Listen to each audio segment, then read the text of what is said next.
Hello, friend, and welcome to part 2 of Creating Success Your Way, No Shame or Guilt Needed. My guest is my mentor, Morgana, McCabe, Allan, and I cannot wait for you to dive in with us into this episode. As you may or may not know, my name is Freemon Sowers, also known as the Breakthrough Bitch, because I am passionate about helping LGBTQ plus neurodiverse and female entrepreneurs and communities to become more bold in the expression of themselves, their mission, and their truth in business and in life. My motto is helping every single one of you be 100% yourself 100% of the time. So I'm not going to take up any more time. We are going to automatically deep dive into this content. And if you are an entrepreneur or just someone in life that is ready to create the success that you want your way, it is absolutely possible. So make sure you stay until the end, because we are giving some juicy truth bombs in here that will empower you to know that you can be 100% you 100% of the time and create the success that you want in business and in life. Okay, let's dive in. Okay, let's dive in. One of the places that I would love to start, this is going to feel very familiar for you because it's a lot of the work that you do, also that we do together with one another, and that we do with the accreditation. It's to start to look at that voice that's inside of you and to begin to recognize that the voice that you hear is not the real you. So the hard voices, the critical voices, the voices that don't want to, the voices that are frightened, like those are not your voice. Those are reflections of parts of you, or actually reflections of parts that are not you, that you've picked up from culture, and to begin to change the conversation with those. And it's really tempting, and we've probably all been there, where you just are like, shut up, go away, I don't want to hear you anymore. And it's really, really tempting to try and like take that voice, like just stop that now. And you can't hurt the voices inside of yourself into submission. You can't punish them. You can't control them. In fact, actually, part of where those voices come from is your response to being punished and controlled and impacted in that way in your own life. And so the way to start to change the voice inside your head is to change your relationship with the voice inside your head, and to start to be curious and loving and inquiring and to hold that part of yourself. I think that this has been one of the biggest differences between therapeutic work and the work that I do now in this kind of coaching realm. You know, in the therapeutic world, in the medical model, it really is about, you have this diagnosis, you're sick, these are the things. And yes, there is a room for that in some area. But what I find is when, just like you've helped me do, and I get to help my clients do, is that when they discover that this isn't part of them and that they can, well, it's part of them, but it's not them, it kind of helps become an observer in that relationship. And that really can help take us out of this model of illness. Yeah. I don't know about you, but I've been blamed for so many things in my whole entire life, how I felt, how I acted, when none of that was necessarily mine. It was just how I was taught to interact in this world. And so many people want to take on that responsibility and be like, oh, it's all about, and I don't mean an egotistical way, but more in a pain way, like, no, it's all my fault. No, what can I do? No, I should have done this, or I should have done that, or I shouldn't have done this. Right. Even that is cultural. Culture literally says, oh, that dirty bag of horrible, nasty laundry, that's yours. Like, all that shit, no, that's yours. Like, yes. And so we are told that it's our problem, but in actual fact, there is very little that I would say is a personal problem or is a mental health problem, for example, that is not first, foremost, and always a societal problem and a cultural problem and a paradigm problem. So if we can stop feeling like we have to own that, and I've got to be responsible for all of that, and I've got to clean it all up all by myself. Well, no, actually, you can just say, here, take that dirty ass laundry back. Like, I don't want that. This was never mine. You can have it. And so this is a way that we can liberate ourselves from big pieces of toxic messaging instantaneously, rather than feeling like you have to unlearn every single individual thought by itself. I also want to chat a minute about a lot of times when maybe you've experienced in doing this deeper work with people. I know I've experienced it. People feel like their whole entire life is going to change and that they won't know, like people have actually said to me, like, I don't even know who I would be without all of this. And so the fear can be really paralyzing for people to be like, well, this is how I've known myself for, well, let's just say I'm 49. So 49 years, I've known myself as this way. And that comfort that comes in that comfort zone, even though it's a painful kind of comfort that we've been told is normal. Oh, take a riff on that whole thing. Like right there. Yeah. Oh yeah. I mean, that's so true. And something I relate to very much. As a child, I actually I was very poetic. I was published as a poet from before I was 10. Like published as an adult in adult anthologies and things. And so I was really frightened to deal with my depression and anxiety and things, because I thought I would lose the one part of myself that I actually liked, which was that poetic soul. And for a while I did. There was a period where I was growing, that I didn't write anything beautiful or creative or anything like that. But you know what it was? It wasn't that that creative or poetic side of me was gone. It was that I believed it was gone. So therefore it was gone. And when I woke up one day and I was like, oh, that's still there. That doesn't go away just because I'm feeling better. Like that's definitely still in there. It was just waiting for me to come back to it. And I think that's definitely the thing that I wish that we were more present to.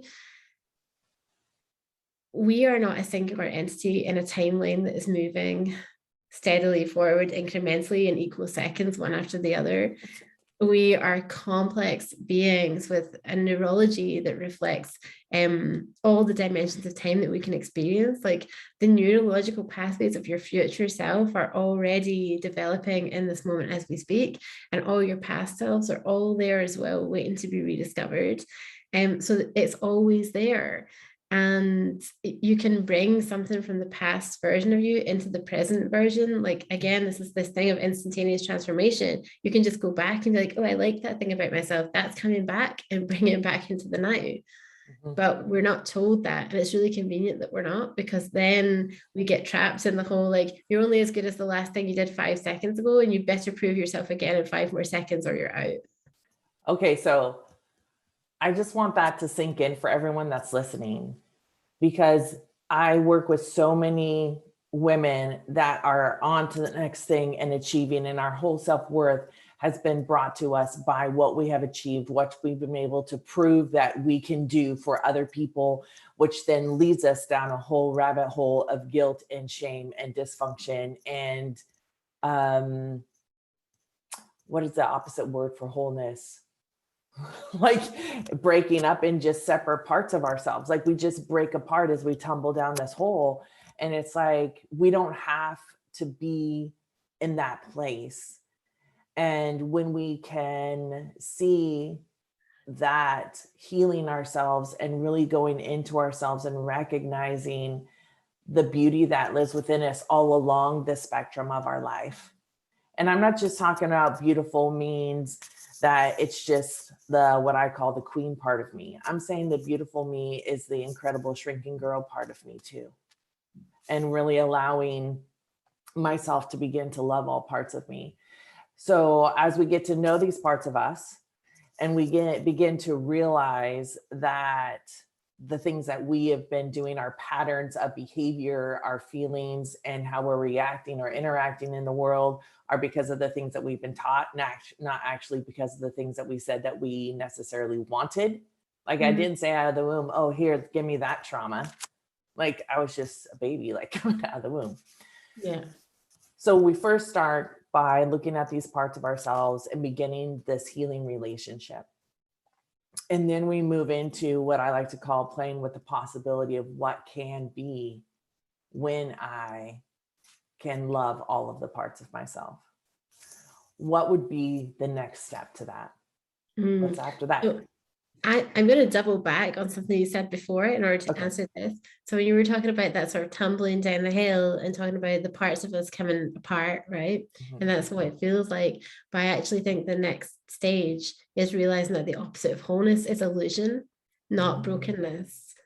Because you cannot be broken, but you can be brought into the illusion of brokenness.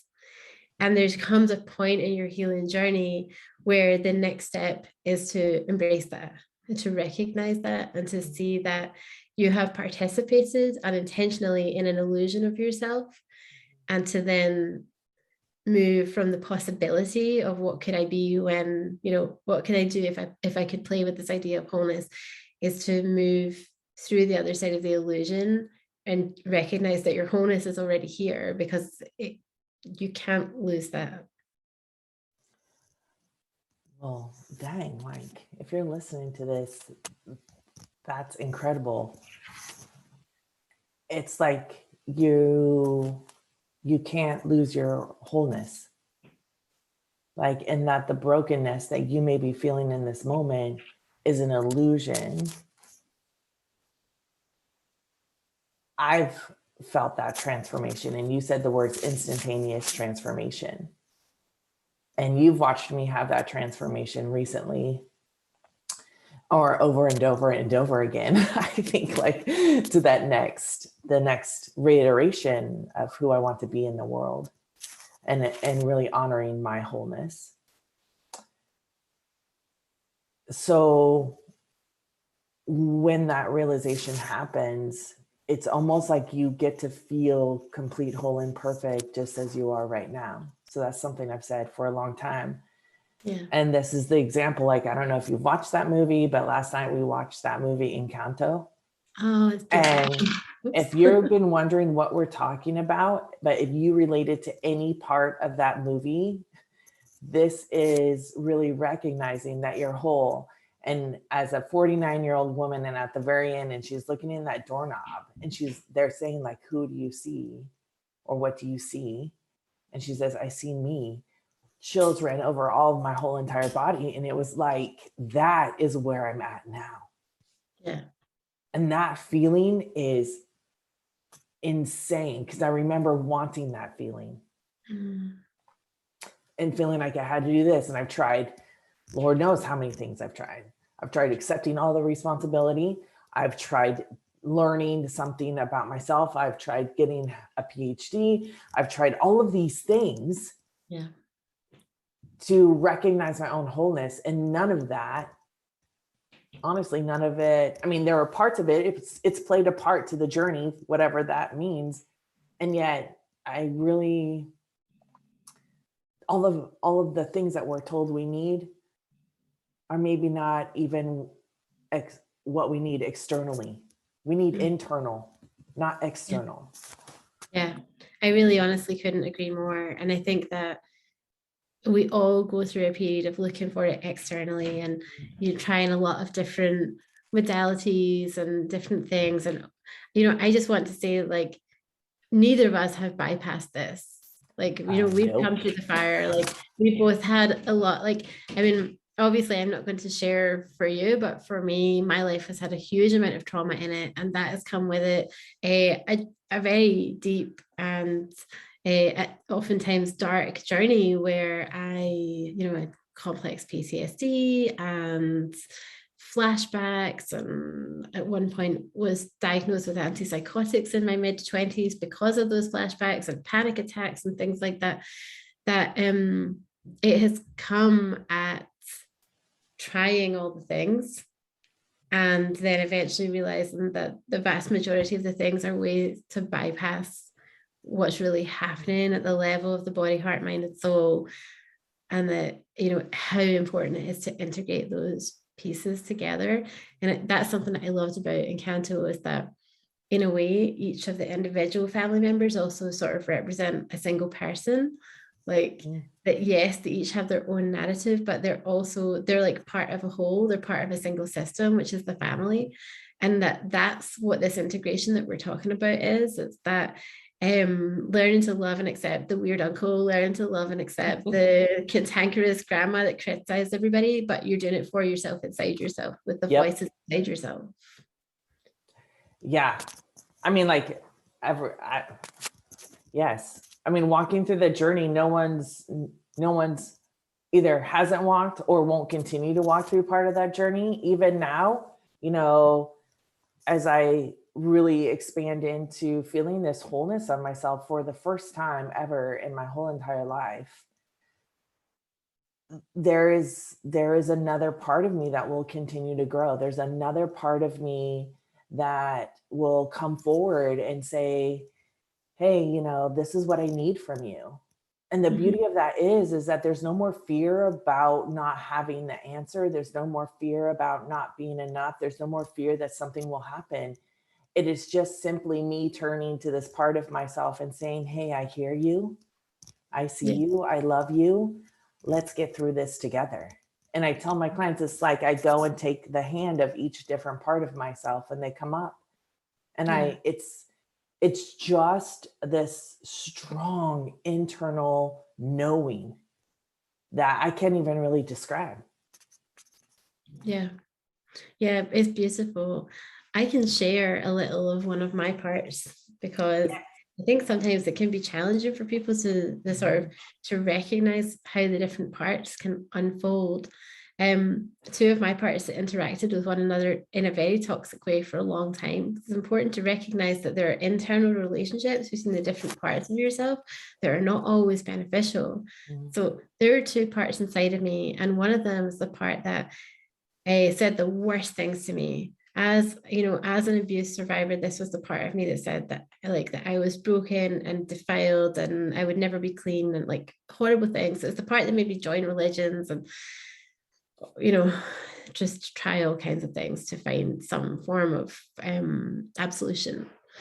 And I would find a point where I had to put that voice outside of myself.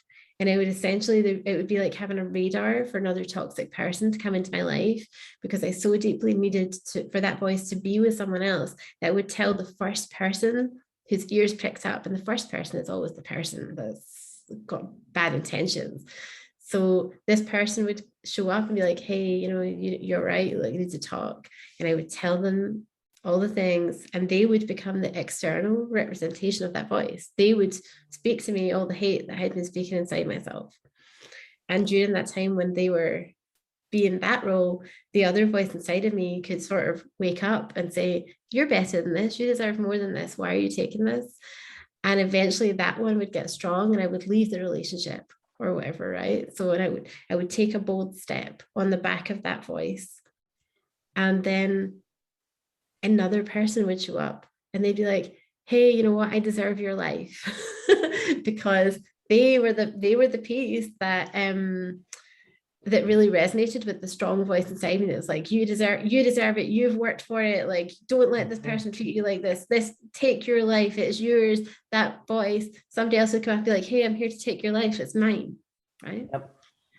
And then the other voice, the one I had just quietly squashed the other person, I'd be like, I mean, I literally had one boyfriend that I threw his stuff out the window, like literally threw his stuff out the window. It was like, be gone. That one would come back inside me. And so the minute that this person shows up and says, here, I deserve your life, I'm here to take it, this one would be like, well, you are worthless after all, just let them have it. And that was a cycle that I was in for a really long time, where I would create this like amazing success of some form, but I would have a toxic relationship with a partner, and I would fully step into the success and immediately give it to somebody else, you know, somebody that felt they were more entitled to, for whatever reason, so many times. And then I would go back down to like my baseline of not feeling good enough. And so I, throughout my life, had these spikes of creating something fantastic and then going back to baseline, create something again, go back. And actually witnessing those and okay, neither one of them is actually me. This is not a mental health issue that I'm describing, by the way. This is actually just the way that we function as a singularly embodied collaborative entity of multiple different kind of facets and things, right? When I stopped thinking of myself as either of those voices and started to say, I am the observer of these voices, then I could see, okay, those voices are not good for each other. Like those voices they're a bad influence on each other. We need to bring those guys in and give them some love. And then huge changes happened, massive changes. And then the success that I created could be, it was like taking a leap from a leap from a leap. And then you realize you don't remember the last time you landed and you're flying. But yeah, I think I've experienced the same cycle as an entrepreneur. I know that the work that we've done together has been about, ultimately trusting myself and developing these relationships. The one that said, oh, you need this other thing to be successful because they are like, oh, this is how they make their this is how they hit their 6K month, 6-figure months or 7-figure business. And this is what you need, or you need this specific strategy, or you need this specific tool, or you need me to guide you. And the funny thing is that you never told me I needed you to guide me. I don't tell my clients that they need me to guide them. It's about you. The work we've done together is you empowering me to become my own guide, me empowering other people to become their own guide, to love themselves with this unconditional regard or lack of, non-judgmentally really see themselves in a different way. And that's where the freedom occurs. And people say, well, I'm back here at this again. I'm back here at this point again. And if you feel like you're back here at this point again, that is you going through this cycle. Yeah. Right. Yeah. And so many people feel that. I don't know if your people out there listening have maybe heard before, you get more of what you are, not what you want. But we essentially will manifest or repeat the same cycle until we learn the lesson. And the universe kind of amplifies it each time. So it's like, hey, you didn't get that the last time. Hello. Eventually it's like smack upside the head until you really get it. And for me, that smack upside the head, or at least one of the smacks upside the head with that particular cycle I just described, wound up with me. I had married the most recent of the people that I had put the bad voice inside, that one that I had told all my secrets to because he had seen that I was vulnerable and he showed up so charming in that moment. And he was basically a stranger to me when I married him. We hardly knew each other, and it was really toxic in so many ways. And when I left that marriage, that was the point where I was like, I don't, is it me? Am I the problem? Am I the drama? I think I might be the drama, because it's not a coincidence anymore. This is like, how many times in a row have I told somebody that showed up just at the moment when I needed them to listen to me, and they turned out to be like that person? There's a pattern here that I'm going to have to address.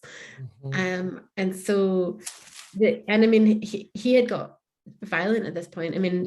Shortly before I first left him, he had tried to hit me while he was driving the car, and I got out of the car while it was still moving. As he was like slowing down the town, I got out and ran away from him.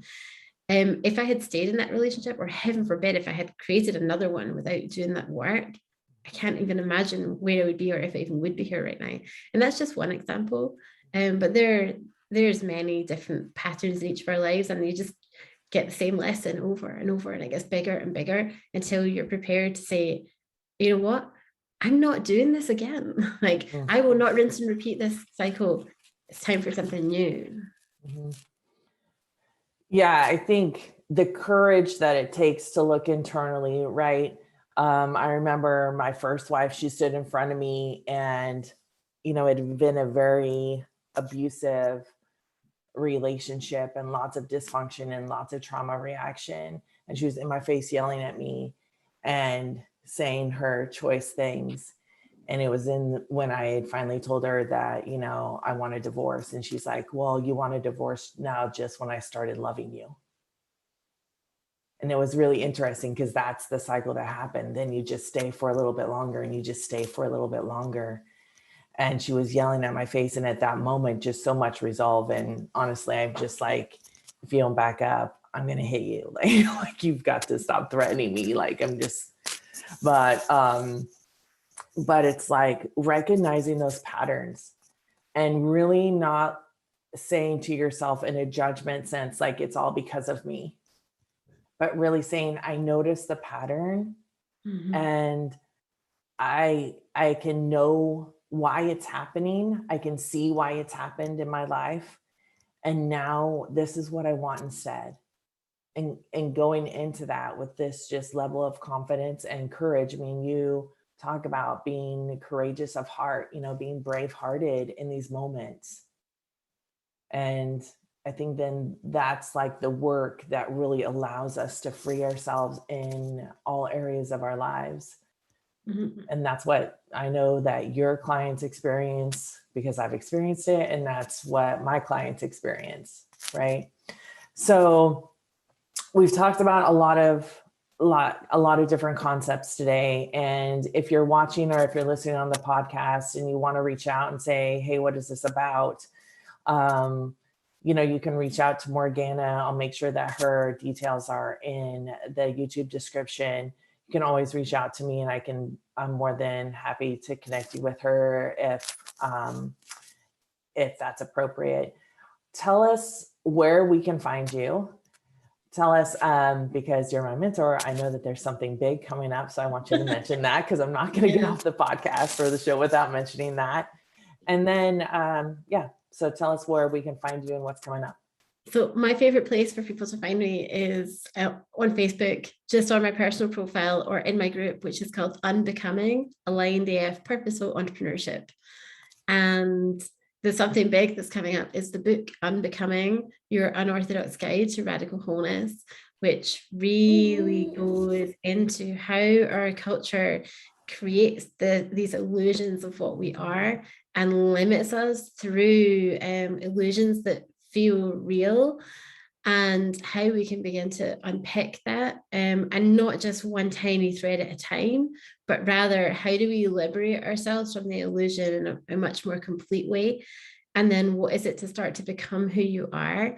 After the book is the kind of, you know, the deeper work, and I know Rachel definitely agrees with me on this, is that having somebody in relationship with you is so important, because the traumas that we experience in our life, and I don't just mean by this like the big ones with like a capital T, I mean just the infraction of the world upon you and who you are.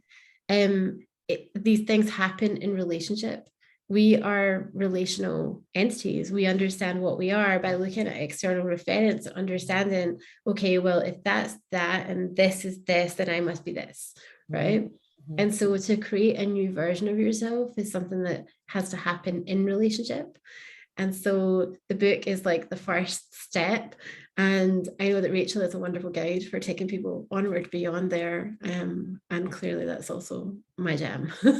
Well, and we've collaborated, you know, recently on a program. It's called Follow Your North Star. It is the best of, it has wonderful things. Morgana has contributed into a portal and videos and things like that. And then other people such as myself get to come along and guide with the way that we can help the people that come to us too. So that collaboration is really great. So, you know, that's something else on, if you're wondering, like, how do I really get from here and start to deconstruct these illusions that I've been told and really allow myself to become more free in the expression of myself and who I am in this world and my truth, and to stop walking around with all of the pain that I've been carrying for so many years. It is possible to do that in a short amount of time. You don't have to take years in therapy. In fact, if you're doing years of therapy, I would question whether or not the therapy is even effective. So I'll just put that out there. That's a stance that I'll take. I mean, I think that's well worth pointing out that you're saying that as a therapist of like 15 plus years, because anybody could say that, but you're on the inside of it. And this work is takes a very different approach, and I love it. That's why I'm doing it now. And thank you to Morgana so much for inviting me to join you in that work.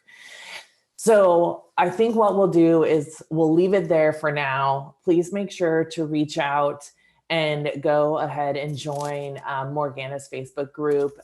You'll see me in that group, and I'll make sure that the link is in the YouTube description below.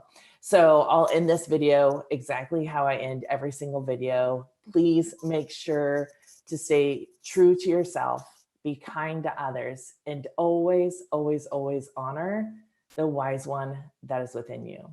I'll see you all on the next episode of Road to Radical Visibility. Bye.